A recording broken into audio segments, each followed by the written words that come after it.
Hey, everybody. Welcome to episode 15 of Better Wife, Better Life. Today, I really wanted us to talk about the topic of attraction, and I'll tell you guys why it's been on my mind a little bit more these days. So, this is kind of funny, but I don't watch a whole lot of TV, but when I do, I get sucked into some shows, probably like the rest of everybody else. And one of the shows I get sucked into is this reality show called Married at First Sight. And I haven't watched all the seasons, but maybe about half the seasons I've watched. And I just find it hilarious and kind of fascinating, just human behavior and that kind of thing. And of course, since I've been married, I get Jake sucked into it too. So we've been watching the most recent season, and yeah, it never ceases to amaze me the importance individuals put on physical attraction. And especially knowing you're going on a show where you don't know what your partner looks like before you get married to them, or I guess before you meet them at the altar. So it's always kind of interesting. And granted, I'm sure some of that just makes for good TV, but I also see it, with clients a lot, and I can remember in my own dating experiences, kind of what this felt like, and just negative experiences myself. So I thought I would talk about that. Um, so fortunately, Jake and I were pretty lucky in the sense that I think we both had similar views on attraction. So I can't remember if I told you guys this or not. I think I have, but Jake and I met on eHarmony.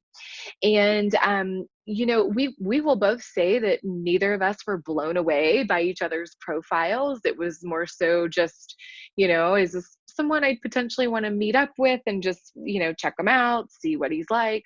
Sure, and I think he kind of felt the same about me. Yeah, she's cute enough and, looks okay. So, looks okay, meaning the rest of my profile is what I meant. And so not to say that we weren't attracted to each other, it just wasn't this, mind-blowing experience of, oh, he's so hot, or, she's so hot, or whatever. But certainly after dating and now being married, our attraction continues to grow for each other. Our physical attraction continues to grow for each other, which is actually really consistent with what research says anyway. So I'm really lucky there. I will also mention that because I've had negative experiences in the past, I definitely dated an individual who was pretty explicit that they did not find me physically attractive. And it's kind of hard at the time. I almost at the time felt amused by it, just kind of like, okay, why is this person saying that? And kind of in these really subtle ways. Um, but and of course eventually that relationship did not work out. But so by the time that as I kind of did more and more dating, I got a little more selective and a little pickier with what I was looking in an individual in terms of how they viewed different things. And so I really wanted someone who did not, first of all, who did find me physically attractive, but who maybe wasn't using societal's kind of baseline standards for that. So if you've been in that position before, or if you've been told something ugly or negative by your partner or a previous partner, I am so sorry. I have been there. I know exactly what that feels like. And let me just tell you, I don't even care what you look like. It is not about you, sister. Okay. It is all about them whenever they're struggling with that, especially if they've said something negative to you. So, in my own practice, I don't notice this as much with a lot of my married clients. Perhaps their partners have maybe made negative comments or implications to them, and sometimes it's not like a direct statement. Sometimes it might be more like they're looking at someone, at a restaurant, saying, "Oh, I could never be married to someone, or look or be with someone who looked like that," and of course, as ourselves, we can kind of internalize that and say, oh gosh, then I can't really look that way or ever let X, Y, and Z happen. Heaven forbid we age and get wrinkles and gray hair. Actually, I guess I can't talk about gray hair since I do dye my hair, but I digress. Maybe more so talking about things like weight and shape. But where I do see it the most is with a lot of my clients who are still dating. And this might be like a primary topic of conversation whenever they come into therapy. So typically they're in their 20s, maybe early 30s. And man, I feel for them. Physical attraction is something that still is just highly prioritized in kind of the dating scene in a negative way. This person has to look like this, da, da, da. And I even had a couple of friends years ago who still had kind of like a list of qualities they were looking for in a partner. And one of my friends, it was a certain eye color and a certain height, and some of these things. And I'm just going, oh my gosh, like we need to kind of look at this, So it's totally fine to have preferences, but whenever we allow physical attraction to be something that hinders our ability to even consider getting to know somebody who potentially has the internal qualities that we really look for in a partner, then that's where it gets to be problematic. I have also seen it maybe the opposite way in a sense. Sometimes we attribute um, a lot of unrealistic things to people who are physically attractive according to societal standards. So the beauty ideal kind of shifts throughout the years. And so I just mean whatever the current ideal is.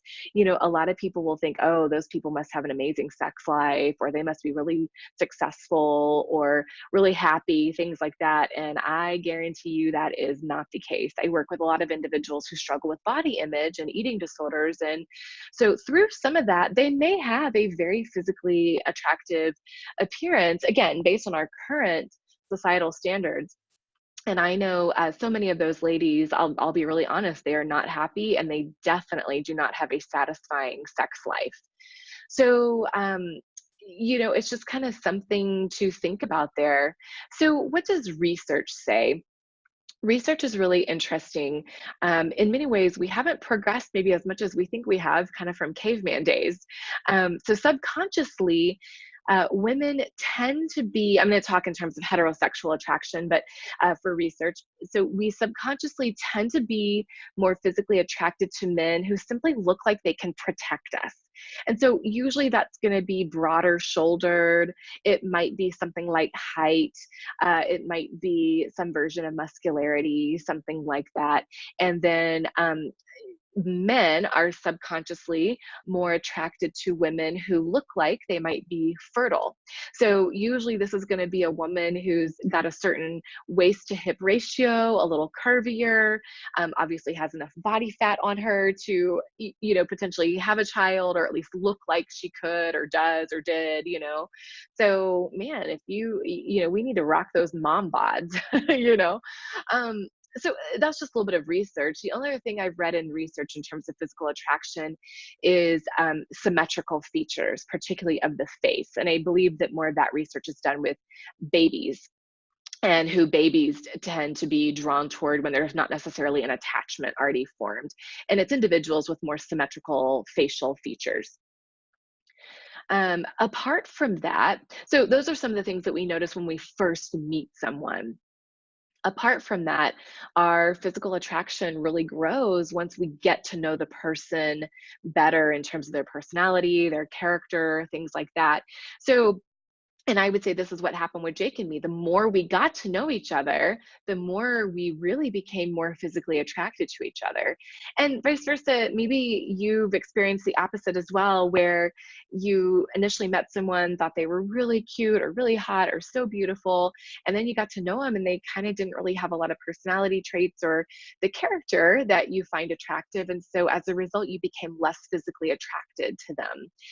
Um, so those are kind of some of the things that research talks about. So, one thing to remember is that attraction is subjective, and we really need to focus on more internal qualities that we appreciate about our partners or that we're looking for in a future partner. And it's also totally fine if you find your partner really attractive.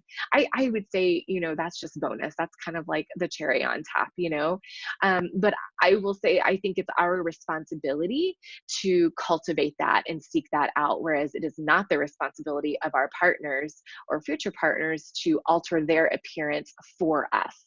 And that's something I'm kind of noticing on the show, Married at First Sight, that some individuals kind of behind the scenes are complaining about what their partners look like or whatever, and kind of putting it on them, on the partner, when in reality, it really needs to be more about their insight and their self-awareness and what they are emphasizing in their connection with their partner. So if this is something that kind of resonates with you one way or the other, maybe make a list of internally attractive qualities about your partner that you really appreciate. And maybe go back to when you first met them, or maybe think about how they interact with your children, or something like that. Something really that is a positive association. Or if you are one of my listeners who's single, maybe write out what you desire in a partner in terms of internally attractive qualities. And as you meet individuals on the dating scene or just in general, just kind of noticing more of those, and just notice what comes up for you in terms of your physical attraction.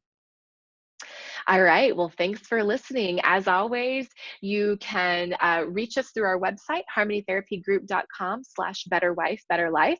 And if you have any interest in staying up to date with kind of behind the scenes thing, you can scroll to the bottom of that page for our email list, and I'll keep you guys updated. I think we have coming up, we're going to be working on actually an e-course, just delving or kind of diving deeper into a lot of these issues. But apart from that, we post a lot of things on different social media. So on Facebook and Instagram, you can find us at Harmony Therapy Group. And on Twitter, you can find us at HTG Therapist. All right. Talk to you guys next week.